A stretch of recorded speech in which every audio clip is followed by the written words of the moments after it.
ഞാൻ എൻ്റെ മനസ്സിൽ ഏറ്റവും നല്ല ഒരു മനസ്സുള്ള ഒരു മനുഷ്യൻ ഞാൻ യൂസഫ് അലി സാറിനെയാണ് ഞാൻ കാണണമെന്ന് ഞാൻ ഓർക്കുന്നത്. സത്യത്തിൽ തീർച്ചയായിട്ടും യൂസഫ് അലി സാഹിബിന്റെ അരികിലേക്ക് ഈ വീഡിയോ എത്തക്കത്ത രീതിയിൽ ചാനൽ 91 ചെയ്തിരിക്കും. Thank you.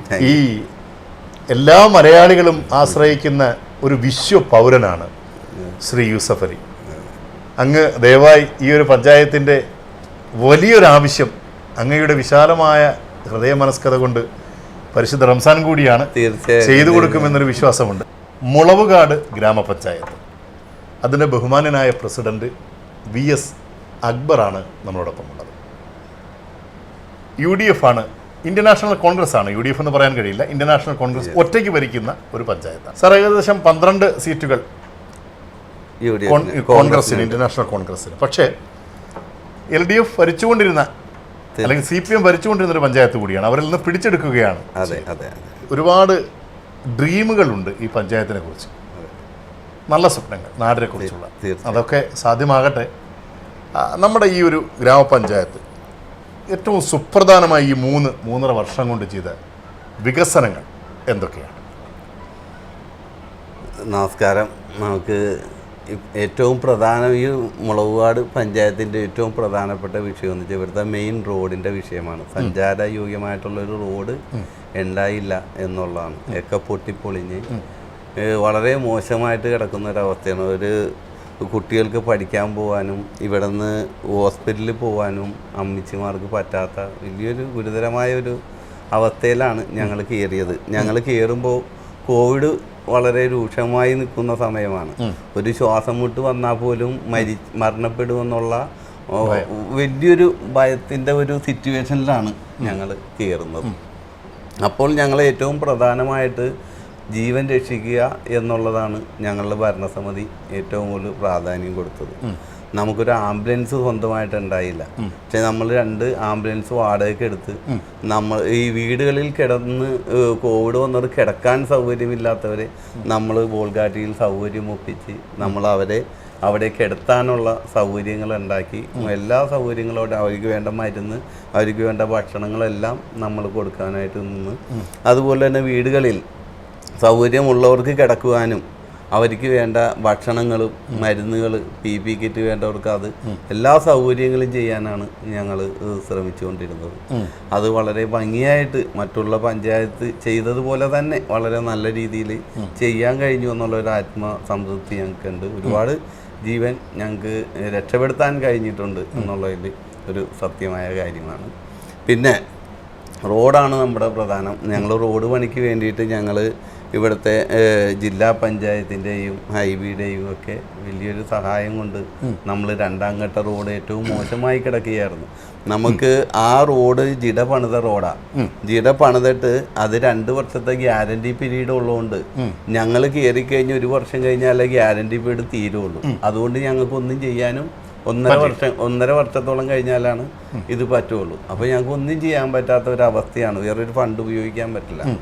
ആ ഗ്യാരണ്ടി പീരീഡ് കഴിഞ്ഞ ഉടനെ തന്നെ ഞങ്ങൾ എല്ലാവരും കൂടി, ഞങ്ങൾ ഭരണസമിതി എല്ലാവരും കൂടി ഒരു തീരുമാനമെടുത്ത് നമ്മുടെ ഇട റോഡുകളുടെ ഫണ്ടുകൾ എല്ലാവരെയും എടുത്ത് നമുക്ക് മെയിൻ റോഡ് ചെയ്യാം, വേറെ ഫണ്ടൊന്നും കിട്ടാൻ നിവർത്തിയില്ല. അങ്ങനെ ഞങ്ങളൊരു തീരുമാനമെടുത്ത് ഉടനെ തന്നെ ആ ഫണ്ട് നമുക്ക് DPC വെച്ച് നമുക്ക് പാസ്സായി കിട്ടി. അതിൻ്റെ വർക്ക് തുടങ്ങി. ജില്ലാ പഞ്ചായത്തിൻ്റെ ഒരു നല്ലൊരു ഫണ്ട് നമ്മൾക്ക് കിട്ടി, ഹൈബിയുടെ ഒരു ഫണ്ട് കിട്ടി. അതുകൊണ്ട് 2ാം ഘട്ട റോഡ് നമ്മൾ വളരെ ഭംഗിയായിട്ട് ഒരു ഗ്യാരൻറ്റിയോടെ ഇനി ഒരു 10, 20, 30 വർഷത്തേക്ക് ഒന്നും ചെയ്യേണ്ടി വരില്ല.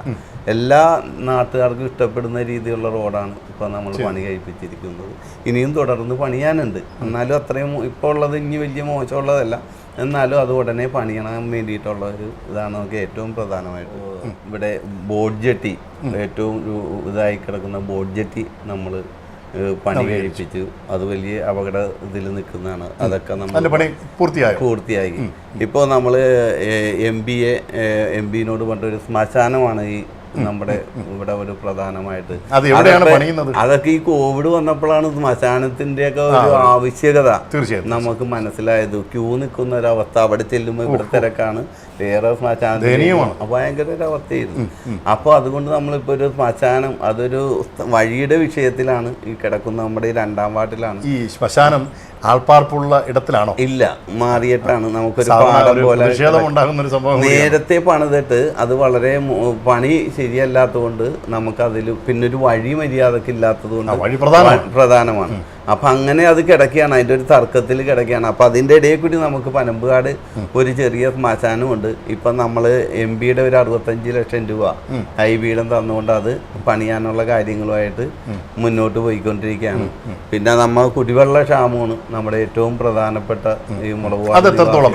അത് എറണാകുളത്ത് ഒരു ഈ ചുറ്റോട് ചുറ്റും വെള്ളമാണ്, പക്ഷെ കുടിക്കാനൊരു തുള്ളി വെള്ളമില്ല എന്ന് പറയുന്നത് ഭയങ്കര അവസ്ഥയാണ്. ഇപ്പൊ നമ്മള് വേറൊരു പൈപ്പ് അഡീഷണൽ ആയിട്ട് നമ്മളിട്ട് നമ്മളിപ്പോ ആ പരിസരങ്ങളിൽ ഈ സ്ഥലമാണത്, അത് വലിയറമ്പ് പ്രദേശമാണ്. ഇപ്പൊ അവിടെയൊക്കെ നല്ല രീതിയിൽ നമുക്ക് വെള്ളം നേരിട്ട് അവർക്ക് മാത്രമായിട്ട് ഇട്ട് കൊടുത്തിട്ട് ഇപ്പൊ ആ പ്രദേശത്ത് വെള്ളം കിട്ടുന്നുണ്ട്. എല്ലാവരും പ്രദേശത്താണ് ഇനി ഒരു രൂക്ഷമായ ഒരു കുടിവെള്ള ക്ഷാമമുള്ളത്. അതിനു വേണ്ടിയിട്ട് ഇപ്പോൾ നമ്മുടെ ജില്ലാ പഞ്ചായത്ത് മെമ്പർ LC ജോർജ് ഒരു ഫണ്ട് വെച്ചിട്ടുണ്ട്. ഒരു വാട്ടർ ടാങ്കിന് വേണ്ടിയിട്ട് ഒരു 2.5 കോടി രൂപയോളം നമുക്കിപ്പോൾ ഗ്രൗണ്ട് ടാങ്ക് പണിതിട്ട് അവിടുന്ന് ഓവർഹെഡ് ടാങ്ക് പണിയാൻ വേണ്ടിയിട്ട് 2 സെക്ഷനായിട്ടാണ്.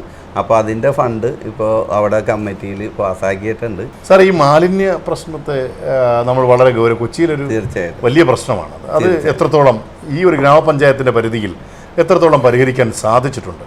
അത് എനിക്ക് തീർത്തും അതൊരു പരിഹാരം നമുക്ക് ഉണ്ടാക്കാൻ പറ്റിയിട്ടില്ല എന്നുള്ളത്. എന്താണ് അതൊരു ഭരണപരാജയമാണോ അതോ മറ്റ് സാങ്കേതിക ബുദ്ധിമുട്ട്? നമുക്ക് സാങ്കേതിക ബുദ്ധിമുട്ട്, നമുക്ക് സ്ഥലത്തിന്റെ പരിമിതികളുണ്ട്.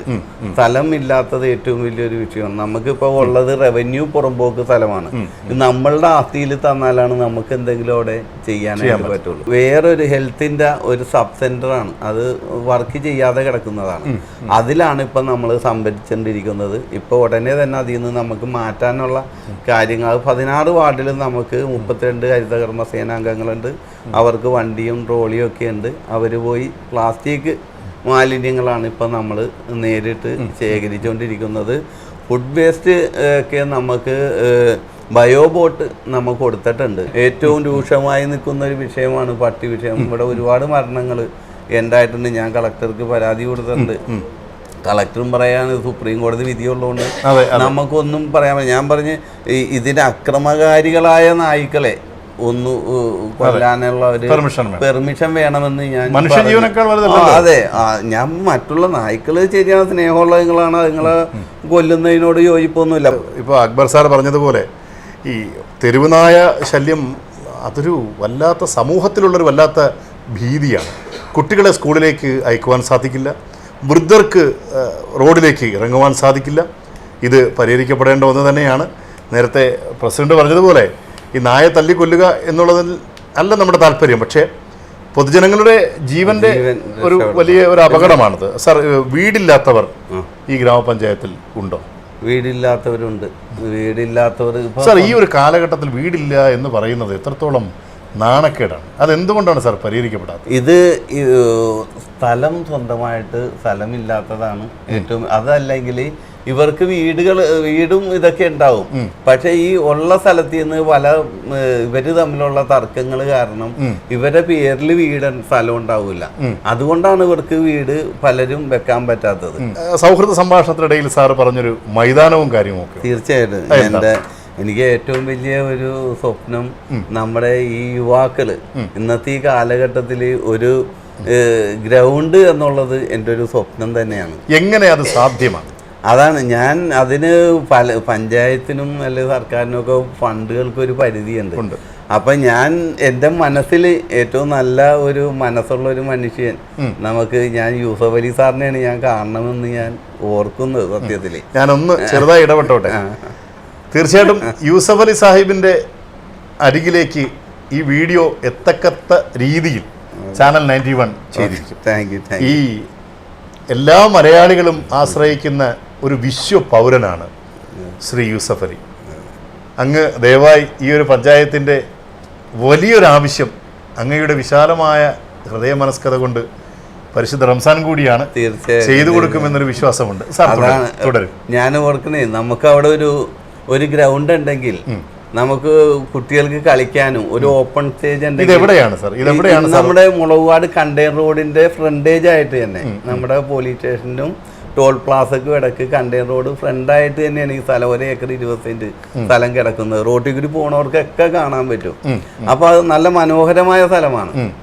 അവിടെ ഒരു ഓപ്പൺ സ്റ്റേജ് ഉണ്ടെങ്കിൽ കുട്ടികൾക്ക് കലാകായികം അവരുടെ കലയെ പ്രോത്സാഹിപ്പിക്കാനും ഒക്കെ പറ്റുന്ന ഒരു സ്റ്റേജും ഇപ്പുറത്ത് പന്ത് കളിക്കാനുള്ള കുട്ടികളുടെ ഒരു പന്ത് കളി ഗ്രൗണ്ടും ഒക്കെ ഉണ്ടെങ്കിൽ വലിയൊരു കാര്യമാണ്. അതിൻ്റെ അപ്പുറം എനിക്കൊരു ഇതുള്ളതെന്ന് വെച്ചാൽ ഇന്ന് നമ്മുടെ കുട്ടികൾക്ക് ഒരുപാട് വിദ്യാഭ്യാസം കൊടുക്കുവാനും മറ്റുള്ള എല്ലാ കാര്യങ്ങൾക്കും സർക്കാരാണെങ്കിലും വീട്ടുകാരൊക്കെ ആണെങ്കിലും കാശുകൾ ചെലവാക്കുന്നുണ്ടെങ്കിലും അവരെ നീന്തൽ പരിശീലനം കൊടുക്കുവാനായിട്ട് ആരും അത്ര ശ്രമിക്കുന്നില്ല. അക്ബർ സാറിനോട് മറ്റൊരു കാര്യം കൂടി ഒരു അവസരത്തിൽ ഓർമ്മിപ്പിക്കാനുണ്ട്. നമ്മുടെ UAE തന്നെ എല്ലാവിധമായ കലാസാംസ്കാരിക പരിപാടികൾക്കും നേതൃത്വം കൊടുക്കുകയും സാമ്പത്തികമായി സഹായിക്കുകയും ചെയ്യുന്ന ഒരു വലിയ ഹൃദയത്തിന് ഉടമ കൂടിയാണ് പത്മശ്രീ യൂസഫ് അലി സാർ. തീർച്ചയായിട്ടും. അപ്പോൾ ഈ നീന്തലിനെ കുറിച്ച് സാർ പറഞ്ഞു, അതൊരു വളരെ ഗൗരവമുള്ള വിഷയമാണ്. അതെങ്ങനെ? എനിക്ക് അപ്പോൾ അവിടെ ആ ഗ്രൗണ്ടിലെ ഒരു സൈഡിൽ തന്നെ നമുക്ക് ഒരു നീന്തൽ കുളവും കൂടി പരിശീലനം കൊടുക്കുവാനായിട്ട് പഞ്ചായത്തിന്റെ നേതൃത്വത്തിൽ ഈ കുട്ടികൾക്ക് പാവപ്പെട്ട കുട്ടികൾക്ക് പരിശീലനം കൊടുക്കുവാനായിട്ട് അതിൻ്റെ ഒപ്പം തന്നെ ചെയ്യണമെന്നുള്ള ഒരു ആഗ്രഹവും കൂടി എനിക്കുണ്ട്. അപ്പോൾ ഒരു ചെലവ് ഒരിത്തിരി വരുമ്പോൾ അത് ഞാനിങ്ങനെ ഓർക്കുന്നത് എല്ലാ ജനങ്ങളെയും ജാതി മതം നോക്കാതെ വളരെ നല്ല മനസ്സോടെ അകമഴിഞ്ഞ് സഹായിക്കുന്ന ഒരു മനുഷ്യനാണ്. അപ്പൊ അദ്ദേഹം ഇത് തീർച്ചയായിട്ടും കണ്ടു കഴിഞ്ഞാൽ അനുകൂലമായൊരു നടപടി ഉണ്ടാകും എന്ന് തന്നെയാണ് നമ്മുടെയൊക്കെ പ്രതീക്ഷ. സാറ് വലിയ വികസന സ്വപ്നങ്ങളാണ്. ഓക്കെ സാർ, ഈ ഹിന്ദുവെന്നോ ഇസ്ലാമെന്നോ ക്രൈസ്തവനെന്നോ സിഖുകാരനെന്നോ ഒരു ഭേദവുമില്ലാതെ ഒരുപാട് രക്തസാക്ഷികൾ ഉണ്ടാക്കിയെടുത്ത ഇന്ത്യയുടെ ഒരു സ്വാതന്ത്ര്യം അതിപ്പോൾ വല്ലാത്തൊരു അപകട സ്ഥിതിയിലാണ്. ഇത് നമ്മുടെ പഞ്ചായത്തുമായി ബന്ധപ്പെട്ട അല്ലെങ്കിൽ ഒരു മനുഷ്യനുമായി ബന്ധപ്പെട്ടുള്ള ഒരു കാര്യമാണ്. പൗരത്വ ഭേദഗതി ബിൽ അതൊരു രാഷ്ട്രീയ അജണ്ടയുടെ ഭാഗമല്ലേ? പച്ചയായി പറഞ്ഞാൽ, ഞാൻ മറ്റൊന്ന് സാറിന് തോന്നരുത്, സാർ ഇസ്ലാം മത വിശ്വാസിയാണ്. ഇസ്ലാമുകളെ ടാർഗറ്റ് ചെയ്തുകൊണ്ടുള്ള ഒരു നിയമം ഇത് എങ്ങനെ അനുവദിക്കും? ഇത് നിയമം പ്രാബല്യമായി കഴിഞ്ഞു, പലയിടത്തും പ്രതിഷേധങ്ങൾ ഉണ്ടാകുന്നു. ഇനി കോടതിയിൽ മാത്രമാണ് നമ്മുടെ ഒരു പ്രതീക്ഷ. സാർ എങ്ങനെയാണ് ഇതിനെ നോക്കിക്കാണുന്നത്? തീർച്ചയായിട്ടും ഇത് രാഷ്ട്രീയപരമായിട്ട് ഉപയോഗിക്കുന്ന ഒരു രാഷ്ട്രീയ ലാഭത്തിന് വേണ്ടിയിട്ടാണ്. തീർച്ചയായിട്ടും അതെല്ലാവർക്കും അറിയാം. അതൊരു പരസ്യമായ രഹസ്യം തന്നെയാണ്. ഇതിനെ കോടതി മുഖാന്തരം നമുക്ക് നേടിയെടുക്കുക എന്ന് മാത്രം. ഇപ്പൊ കോടതിയെയും വിശ്വാസമില്ലാത്ത അവസ്ഥയിലേക്കാണ് പോകുന്നത്. എന്നാലും നമുക്ക് കോടതിയെ വിശ്വസിക്കാണ്ടിരിക്കാൻ പറ്റില്ല. അപ്പോൾ ആ രീതിയിൽ അത് നേടിയെടുക്കാൻ പറ്റുള്ളൂ. തീർച്ചയായിട്ടും നമ്മുടെ നാടിൻ്റെ അവസ്ഥ അത് വളരെ മോശപ്പെട്ട ഒരവസ്ഥയിലേക്കാണ് നമ്മൾ പോകുന്നു എന്നുള്ളതാണ് എനിക്ക് അതിനെപ്പറ്റി പറയാനുള്ളത്. ഇത് ഒരു വിഭാഗത്തിനെ മാനസികമായി തളർത്തുവാനും ഈ രാജ്യത്തോട് അവർക്കുള്ള കൂറ് നഷ്ടപ്പെടുത്തുവാനും അങ്ങനെ ഒരു വഴിയിലേക്ക് പോയില്ലേ?